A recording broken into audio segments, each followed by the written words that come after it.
Welcome back to the channel. We are here March 16th, and it's going to be the breakdown for March 17th. 10-game slate.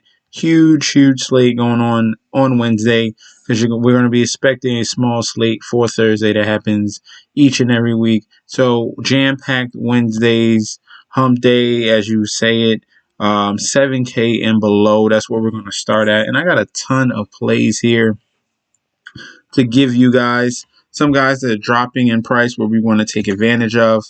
And let's start off with the point guard position with Kevin Porter. Kevin Porter, man, this kid from Cleveland coming over to Houston Rockets. That was a very good pickup that the Houston Rockets has made. He is now the starting point guard. He's running the offense with him and Oladipo. I just sold a moment. That is great for my top shot. I'll probably do a video on that soon of the strategy on what I just started thinking about that challenge that just happened in the news breaking about Mike Conley. But back into DraftKings, Kevin Porter Jr. 6,800. This man is taking over the offense.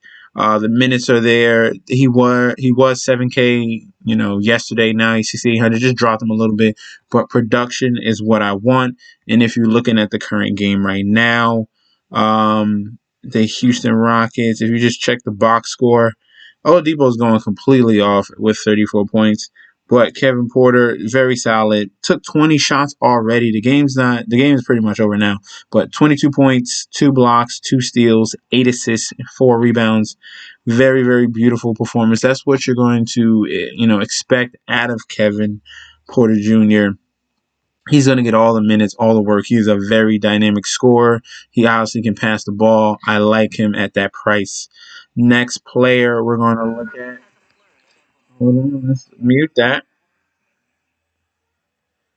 All right, the next player we're going to look at is going to be Tyrese Halliburton. Now, his coach put him on a minutes limit, and it's creeping back up now since he's come back from a little injury. He's slowly just building up. 18 minutes, 24 minutes, 24, 28 minutes against Charlotte Hornets.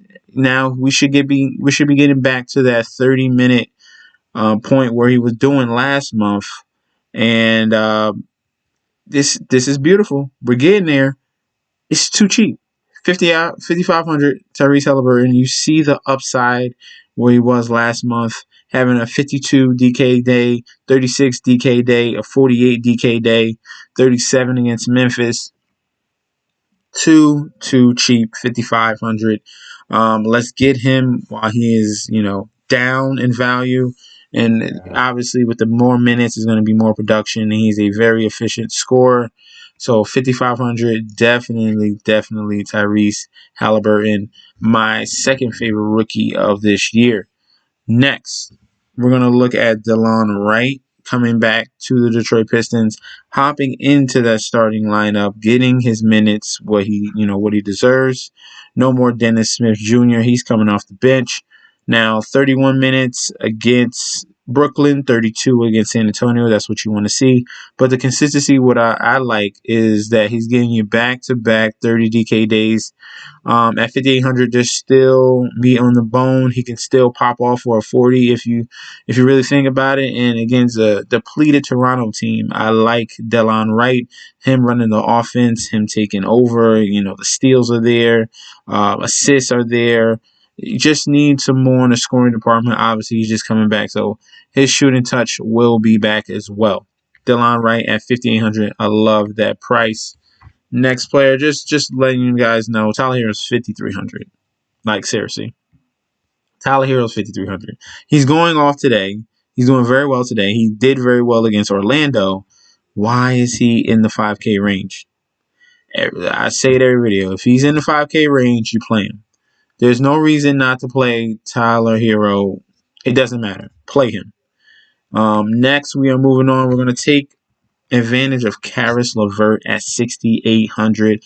Going up against his former team. Little, not revenge narrative, but, without that trade, he would have never known about his condition. So it was very, very huge that it was very, weird that it even happened, that Caris LeVert got traded, found out about his condition, got it, got the cyst out the way, and he's a fully healthy man.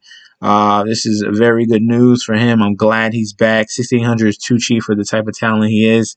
We know how he was running the Brooklyn Nets offense and how he was the sixth man on that team. So the upside. The 59 DK against Memphis. The 50 DK. It was another Brooklyn game, but the upside is there. Him, Brogdon, Domantas Sabonis is plenty to go around in Indianapolis. So we're going with Caris LeVert before he gets way too pricey. 6,800 is too cheap for him. That is a steal. Give me some Caris LeVert. Next player, we're going to go to Chicago. Otto Porter coming back from injury. He's getting more minutes now. Okay. I gave you him as an option last video. Came through 21 minutes at 4,400. They kept him at the same price. Got you 26 DK. If he does that again, I'll be happy. But there's more upside because he was 1 for 6 from the 3-point line, and he doesn't usually shoot that bad. So if he's knocking down those threes, that's a 30 DK day at 4K. By all means, go get some. Ryo Hatchimura is going to be our next selection. And this man is on a rapid, torrid pace right now in the last past 2 games. Back-to-back games against Milwaukee. Gave you 52 DK, 41 DK. He's knocking down the jumpers. He's taking 18 shots in back-to-back games. The three-pointer is falling down smoothly. He's a power forward. He can rebound. You saw some assists in the second game and even steals. So this guy out of Gonzaga is definitely, very, very high upside type of player.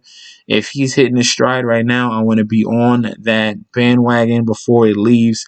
And 5,800 is too cheap for him because he should be a 6K player for the type of athleticism, the type of shooting prowess that he has for that type of size. By all means, go for Ryo Hatchimura at 5,800. Next, we're going to look at Naanbialitza from Sacramento, and this is because Marvin Bagley is out and injured, and that's going to move Bielitsa into a situation where he's going to get more minutes.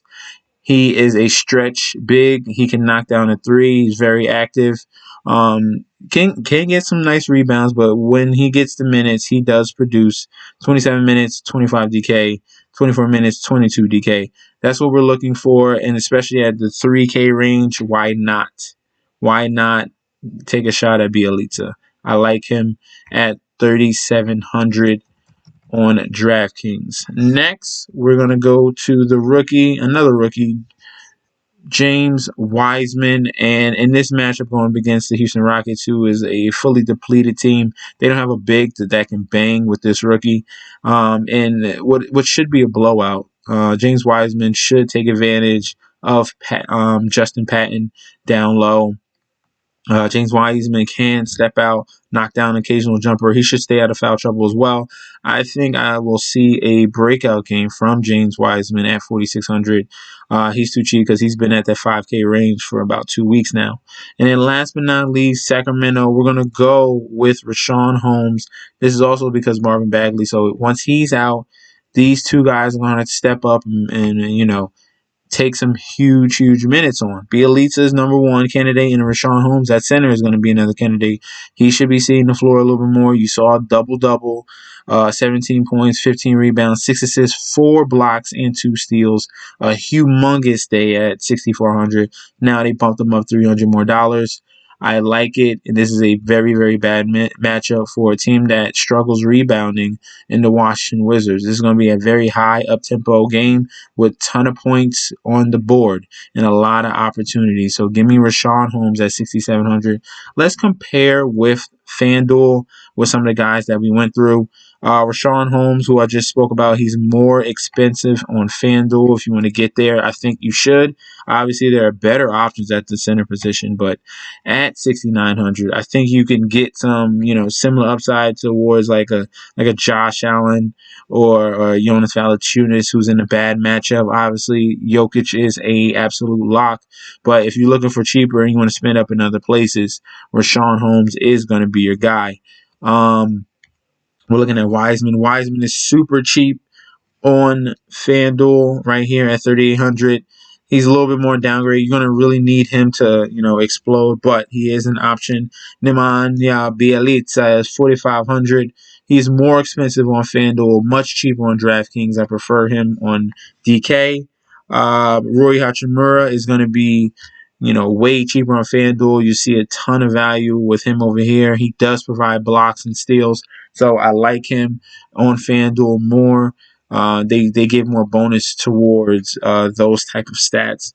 Otto Porter is going to be 3,800. He's cheaper on FanDuel, knocking down those threes. I like that as well. LeVert is going to be the steal of the whole show.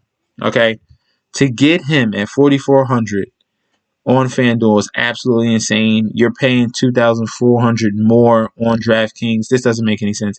He is a absolute lock on FanDuel as long as he plays.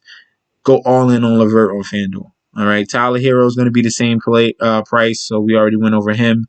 DeLon Wright is going to just be a little smidge cheaper, $400 cheaper. At the end, this is a former team as well, going to be against Toronto Raptors, 5,400, taking the role over Dennis Smith Jr. I like him as a starting point guard at 5,400. Tyrese Halliburton is more expensive on FanDuel. They understand how much of a talent he is, and the minutes are coming up, so that is justifiable. And then last but not least, Porter on FanDuel was a little bit expensive the other day. Now he's a little bit less, 6,300. I like this price right here for him as well.